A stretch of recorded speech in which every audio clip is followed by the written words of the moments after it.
44 bude odpovedať na vaše otázky. Nech ste z ktoréhokoľvek kúta Slovenska pripravení, naštartovaní s dobrou kávou, s dobrým čajom. A my naštartovaní ideme k ďalšej téme, pretože vám povieme, čo urobiť, aby ste sa nedostali ďalšiemu Tomášovi na stôl. Tentokrát Tomášovi Jakubíkovi z kliniky ortopediky. Dobré ráno. Dobré ráno. Pritisknutí k uchu, pretože prijíma vaše odpovede na celoránnu otázku, ktorou dnes tak trochu útočíme aj na včerajšie. A tentokrát zaútočíme na vaše názory. Čo si myslíte o porote, ktorá aj včera rozhodovala už po niekoľkýkrát v československej Superstar, je zmenená oproti minulému roku?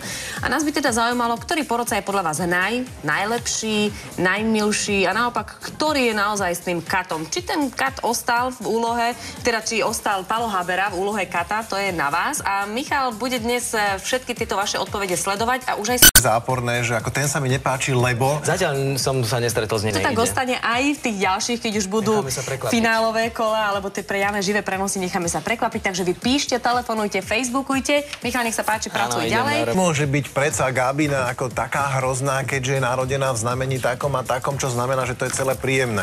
Euka Gáber, dobré ráno. Dobré ráno. Áno, pokiaľ by sme to vedeli, tak sa to dá veľmi jednoducho povedať. Či ten človek je dobrák, sú také znamenia? Áno, ti dajú za pravdu, pretože tým, že máme ponové z piatka na sobotu bol nov, to znamená všetka tá energia, ktorú sme mali nakumulovanú. Takže keby sme mali čas, tak si môžeme prebehnúť všetky znamenia. Tu si pozrieme v tom ďalšom stupe informácia, že je to dobrý týždeň. Áno, treba si akorát dávať pozor, ešte musím povedať, nakoľko máme mesiac a treba si dávať pozor takisto na prechladnutia v tom. Maria, aj ten odľahčujúci čaj, to je ktorý? Aký odľahčujúci? Odľahčujúci jediné, metový, žihlavový, to sú úplne jedno. Hlava nebolela? Veľa. Ja teraz rozmýšľam, či robia všetky dohromady jeden recept, alebo že každá to svoje. Každá ide to svoje. A Áno. my sme dohromady ako taký kuchynský mixer. Krája, drví, strúha. Opatrne s tým nožíkom, ako ty tu gestikuluješ tak, že budeme zjazvení. No v každom prípade ja musím podotknúť ako kuchárka, že ja som z vás nadšená dievčatá a som na vás strašne hrdá, že ste sa v takomto veku A predstavte si, že naozaj zajtra vám nečakane zaklope nejaký muž na dvere, že vám chce pogratulovať k sviatku. Keďže zajtra je Medzinárodný deň žien, čo dobre mu pripravíte? Kristýnka, niečo sladké typujem. Aj sladké, aj slané. A ďalej, Miška? Ja začnem takou obmenou klasický chleb. Takú sladkú mňamku v lístkovom cestíčku. No výborne. A Katka, ty nám čo pripravíš? Keďže ja nie som naozaj veľmi zbehla v kuchyni, tak ja pripravím také jednoduchšie aj slané, môžete si vybrať, môžete sa nechať inšpirovať. Keby niečo, dievčatá, zakričte, ale vidím, že pomoc nebudete potrebovať, lebo čo tam porúre. No a my sa teraz pozrieme trošku, ako to vyzerá na našich cestách s pánom Bázovským. Takže Daro, máš slovo. Ja som správne... Aspoň mňa to teda zaujalo. Takže Peťko, povedz našim televíznym divákom, že ktoré sú to tie zaujímavé informácie. Dámy, pozorne počúvajte. Áno, ono sa jedná o rozdiely mužov a rozdiely žien a najmä čo sa odmeňovania týka a čo sa týka miest. Hneď to vybavíme. Tak, pretože 5. marca, to bolo cez víkend, preto sme o tom nemohli rozprávať 5. marca, rozprávame o tom až dnes. Dnes už si, vážené dámy, zarábate a váš príjem sa ráta, ako keby to bol príjem roku 2011. Pretože ešte do 5. marca ste si zarábali ako keby kvázi do minulého 2010 a ženy, aby sa vyrovnali tej mzde na rovnakej pozícii, museli robiť ešte v roku 2011 až do marca a to je vlastne tie 3 mesiace, tá trojmesačná mzda, alebo teda do 3. marca to sú 2 mesiace. Čiže to je taký deň... Tak ako je deň daňovej rovnosti, keď už nepracujeme pre štát, ale pre seba, tak toto je deň.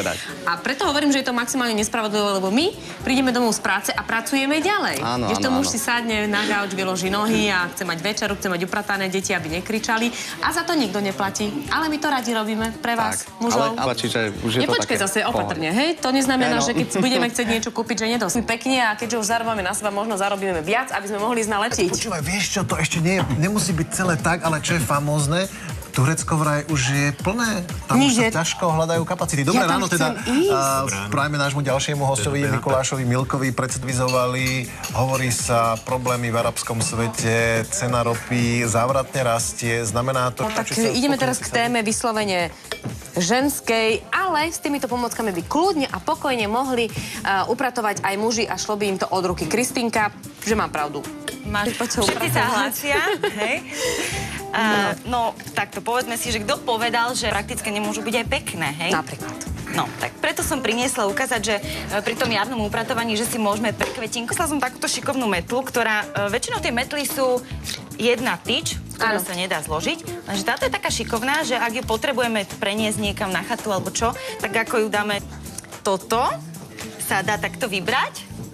Aha. Čiže môže to byť aj veľký zmeták a môže to byť taký vec, ktorú dá sa trošku síliť, takže toto je Aha, tu máme smietku. Dámy aj páni.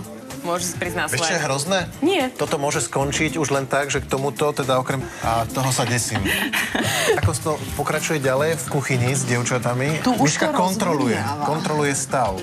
Z praškového cukru, kaká, preso kávy a rumu. Rukami sme vymiešali takéto cesto. Áno, takéto cestičko, ktoré potom vyvalkáme. No a potom druhú hmotu. Recepty, pretože zajtra im nečakane zaklope na dvere nejaký ten muž, aby mohol. Pogratulujeme jedným okom aj na chlapcov a na celorannú úlohu. Bavíme sa